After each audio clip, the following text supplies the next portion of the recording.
personal stuff. So, when we sit in the meditation practice, we become aware of being distracted, of going after these various thoughts. In some schools of meditation, they would say, well, you have to keep practicing until you're not distracted. And that is a useful quality, but it can take a long period of time, and you probably need very stable conditions.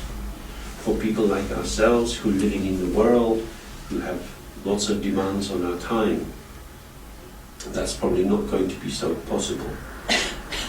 Perhaps the key thing for us is to be aware of this potential that comes in the mind as a resource rather than something which undermines us.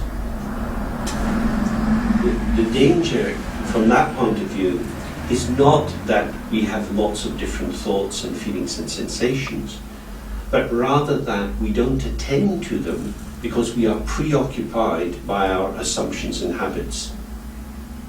So the openness of our mind, these many, many things which arise, and we experience them also in our dreams, the question might be, why don't I bring that out more into my life? Why is it that I'm living like a train on the tracks when I could actually be a four-wheel drive going over some bumpy country roads? What is this habituation, this way of being inured, this way of familiarization that creates a kind of blinkering that, well, I'm just me, this is how I am, and therefore this is what I'm going to try to maintain. The self-construct is being over-invested, and so again we're slipping into the earth element as a kind of, if I can maintain this stable definition of who I am, I'll be okay. So I'm seeking to edit out the things I don't like, get more of the things that I do like, in order to maintain the sense of continuity of the shape of myself. This requires an awful lot of effort. The other possibility is to, as we were looking before, to see that this stuff couldn't be flowing through my mind if my mind was full of stuff. The mind is actually has two main aspects: spaciousness and flow. The flow of experience, which is ceaseless, and the spaciousness of the awareness, which offers the hospitality to the flow. The traditional example of this is a mirror. If we had a mirror on the wall, each of us in turn could go up and look at our faces in it. We get some experience of that. The mirror would show each person's face. When person number one has looked in it, their image was in that mirror. Person number two is now coming. They have to get some magical cleaner, maybe like this whiteboard cleaner, and rub the reflection of person number one out of the mirror. Is this true? No. As soon as person number one vanishes, their reflection goes with them. Like these signs you get out in the country, take your litter home with you. So take your reflection home with you. You're no longer looking in the mirror, reflection's gone. So it is the emptiness of the mirror which allows each reflection to come. If the mirror was accumulating these images, it would get filled up. This provides a kind of working definition for the difference between our conscious self, our habitual notion of an ego, which of course does get filled up. We do get overload, but when I say, I've had it, back off, give me some space. That's what we say, give me some space, because it's getting too compressed. Awareness itself is always spacious. So what we're talking here about is the fulcrum point between tipping into the preoccupied, busy consciousness that's ducking and diving and trying to maintain its familiar forms, and a more spacious awareness which can offer hospitality to the flow of events. Oh, well, maybe sometime on a summer holiday you go into a village square in some nice country and you sit in a cafe and you have a cup of coffee and you just watch life going by. It's nothing to do with you. You see people who look happy, people who look sad, you overhear other bits of people's conversations. Let them get on with it. It's just stuff. This is a way of approaching being in the world, is to recognize I myself invest or divest phenomena with importance. The meaning and value is not in the object. If I don't even understand the language that these people in the village square are speaking in, it's nothing to do with me. I don't have access to the language that they have, and because they inhabit that language, they are building up together these narratives and banging into each other or moving easily together. That shows us it's a construct. It's artificial. It's not given. The non-givenness of things means you can start again. Like these boards, you write on them and then you wipe it off and it's gone. When we attach to a form and say, this is me, we resist it being wiped off. Because we believe I exist as a substance in the world, a world which is full of movement, and therefore being substantial is a bit dangerous because things can bang into me. And that's true. But we also exist as an openness within which there are many, many possibilities. And if we're too tilted over to the aspect of form, shape, habit, pattern, we forget our potential. Sometimes you might do that if you do some spring cleaning or you go up to your attic and you suddenly see some paints. And you think, oh, I used to paint. I wonder why I stopped. I used to do that. What happened to the bit of me that did that? It's still here, but now it's a latency. It's a potential. It could be activated. It's me, but I'm not activating it. In that way, the more sorted we become in life, there's a real danger of entropy, of the system sealing itself off from the world around, and then gradually the energy in it, whatever we call it, libido, chi, prana, starts to go down. And life is safe, stable, but a bit monotonous. We maybe have gone around the block enough times to think that a bit of manic excitement's not such a good idea. So then the question would be, how can we tease it up and have a bit more fresh air without doing something which would be really undermining or destructive? Which is the central question. How can freedom and form operate together? In the Buddhist literature, this is described as form is emptiness, emptiness is form. That is to say, the shapes of the world have no real substance to them. They are empty of an internal definition. However, they do have a definition. So, this is my watch. The minus of the watch is something I project into this object. And so, actually, the watch has no my watchness to it at all. This is an illusion. But nonetheless, it is my watch, and I put it on my arm at a certain point. So it's both devoid of my watchness and redolent of my watchness. It's got both. Things are full of themselves and empty of themselves simultaneously. Because the self of anything is a particular formation. So, if we follow the sequence, due to human beings' desire for money, some banks got into associations with each other, buying up each other's debts. Due to that, people were given unwise, unsecured mortgages in a foreign country. Due to that, many banks started to collapse. Due to that, we've had a knock-on effect. Due to that, we now have an ever-increasing unemployment And due to that, we have cuts in the NHS. Due to that, I, poor me, have a great deal of emotional instability at the moment. My manager doesn't love me anymore. Why is that? Because his job is being squeezed. His job is being squeezed because the Department of Health is being squeezed because all these government departments have had to fight with each other for an ever-shrinking budget. It's not personal, and it is personal, simultaneously. It's also empty.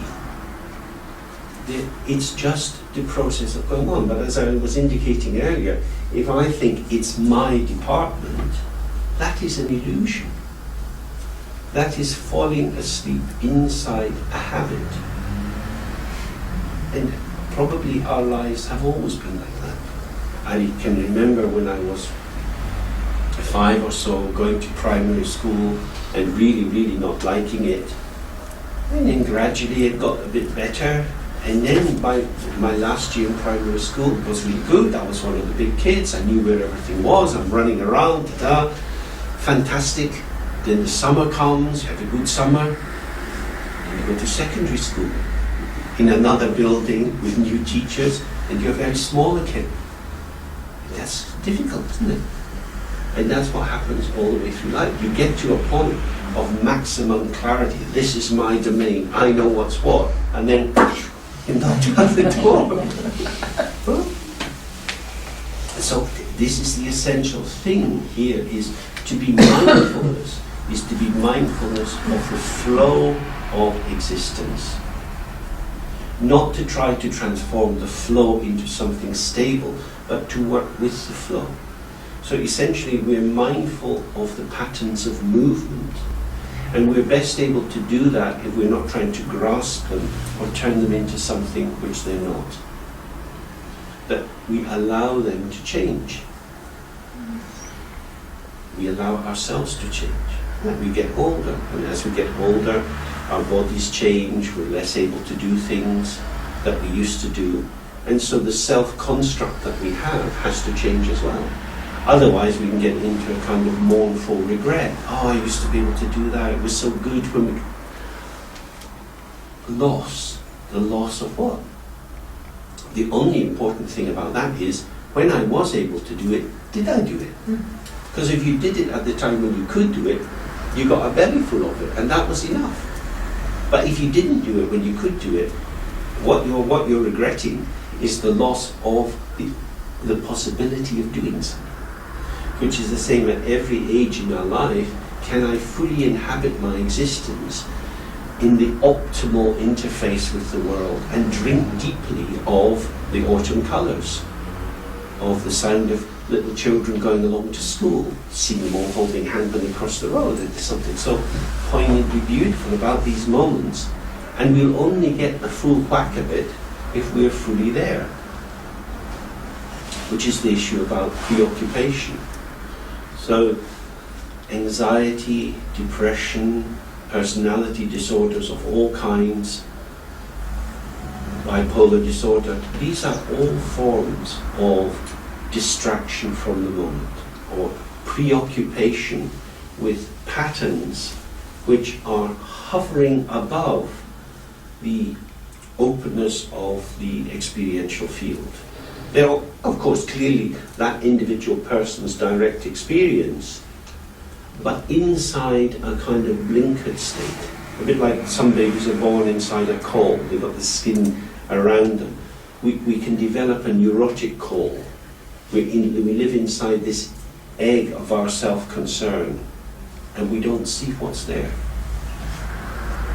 Some of you might remember doing the Rime of the Ancient Mariner at school, and in that poem it begins with this troubled person fixing on the wedding guests and grabbing one of them, fixing with his beady eye and starting his story. And it goes on and on and on and on, and then at the end he leaves this shocked wedding guest and he goes off to find someone else, because he must forever tell the same story, and it's a story of what happened. So that person is importing the past into the present, and coercing other people into saying, you must live in my past to make it real as your present. But it can't be. So it's a wonderful poem for thinking about how obsession takes us out of time. Because the only time that we really have is now, and now, and now. And that now is not something we can predict or know. It will reveal itself in different ways. If you've got kids, you'll never know how they're going to be when they come home from school. Something will have happened and they'll be happy or sad, wanting to do things or not. It's the same with partners, it's the same with friends. That we're like seaweed floating in the sea, turning, sometimes unraveling, and then sometimes rolling in again. But the obsession is a kind of blanking off against that. So mindfulness is the effort to stay connected with the unfolding of the present moment. The one who is mindfulness is not a narrow point of conscious agency, but is actually more like the state of the mirror. That is to say, when we are most open, when we are not fixated on a project, we have more registering of what's going on.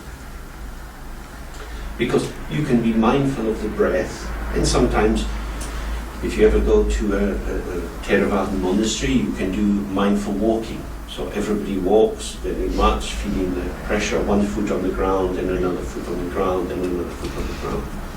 They're not attending to any of the other things that are going on because they have decided to demarcate this area of mindful attention. So while they're mindfulness of their feet, they're not being mindful of some smell coming from the kitchen. That is to say, you can have narrow focused mindfulness or open mindfulness, where the object of mindfulness is whatever is occurring. In one kind of practice, you have a prefigured agenda. I'm going to pay attention to the breath going in and out, or to the movement of my body, or the content of proprioception, sensation inside the body, to emotions, to thoughts. That is to say, before the moment arises, I know what I'm going to attend to. Or we can relax and open to whatever arises. So, we could maybe do a little open practice now. You just sit in a comfortable way. And here, you don't need to do anything. Just be present with whatever is occurring. So we don't have any agenda. We're not trying to focus on anything. We're just going to allow whatever comes to come.